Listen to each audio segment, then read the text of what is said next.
Est-ce que les champignons pourraient remplacer une côte de bœuf? Salut à tous et bienvenue dans cet épisode du Café des Guerriers, et aujourd'hui je vous propose de découvrir si les champignons sont riches ou non en protéines.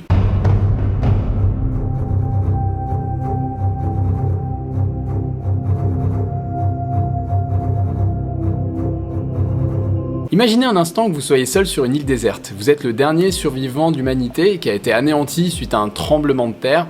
Et vous êtes comme Robinson Crusoe sur une île déserte avec comme seule source de nourriture de l'eau et des champignons. Alors si vous êtes végétarien, vous vous dites peut-être chouette, je vais pouvoir me faire une recette de steak aux champignons que j'ai vu sur Marmiton, mais est-ce que cette alimentation pourrait vous garder longtemps en bonne santé? Alors vous le savez certainement, pour être en bonne santé, vous avez besoin de vous hydrater, vous avez besoin de macronutriments et de micronutriments.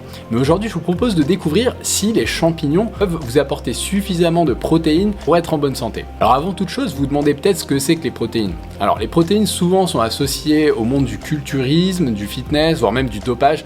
Alors les protéines sont rien de tout ça. Les protéines sont des nutriments essentiels au bon fonctionnement de l'organisme. Ils appartiennent à la famille des macronutriments avec les fibres, les glucides et les lipides. Et ils contiennent 20 acides aminés, dont 8 acides aminés qui sont essentiels pour l'organisme. C'est-à-dire que l'organisme ne peut pas les produire lui-même, il est obligé d'aller les chercher à l'extérieur. Donc vous doutez bien que les protéines jouent un rôle essentiel pour le bon fonctionnement de l'organisme. Et donc à quoi servent les protéines ?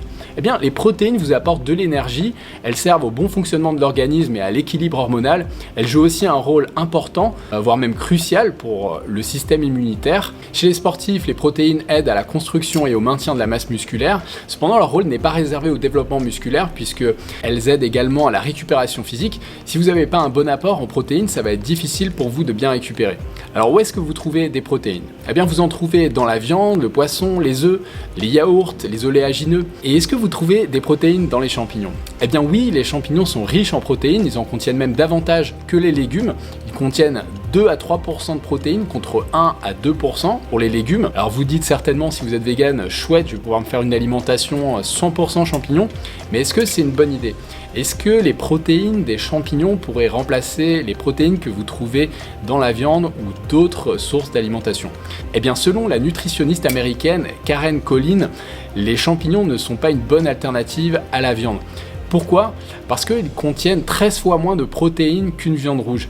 Et par ailleurs, les champignons manquent d'un certain nombre d'acides aminés essentiels, comme notamment le tryptophane. En revanche, les champignons sont très riches en micronutriments, ils contiennent de nombreuses vitamines du groupe B, de la vitamine D, ils contiennent aussi de nombreux minéraux et oligo-éléments, ils contiennent également un puissant agent antioxydant qui s'appelle la L-ergothionéine.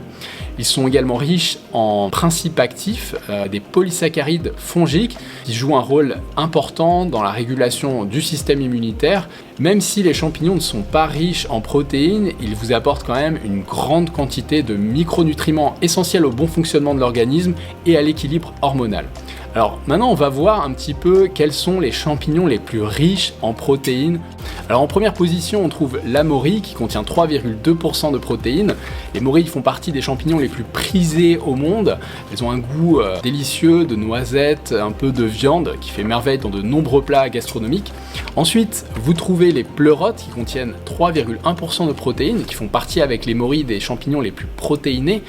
Ensuite on a le champignon de Paris qui est ex aequo avec les pleurotes, qui contient 3,1% de protéines. Champignon de Paris qui est le champignon le plus consommé au monde. Vous pouvez déguster en salade avec une vinaigrette, c'est absolument délicieux.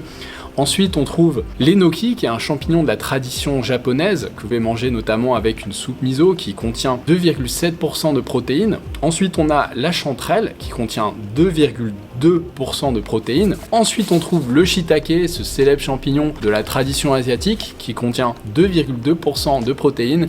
Et pour finir, on trouve le maitake, qui contient 1,9% de protéines.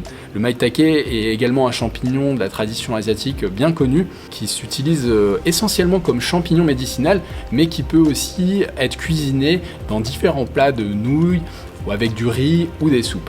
Voilà, pour conclure, les champignons sont un aliment riche en protéines, ils contiennent même davantage de protéines que les légumes. Cependant, ils ne sont pas une bonne alternative à la viande puisqu'ils contiennent 13 fois moins de protéines qu'une viande rouge et ils manquent d'un certain nombre d'acides aminés essentiels comme notamment le tryptophane. Alors pour revenir à mon histoire sur l'île déserte, pour rester en bonne santé, il vous faudrait varier votre alimentation et pas manger uniquement des champignons et boire de l'eau, ça serait pas suffisant. Il vous faudrait une source de protéines animales. Voilà, j'espère que cette vidéo vous a plu et je vous dis à très bientôt.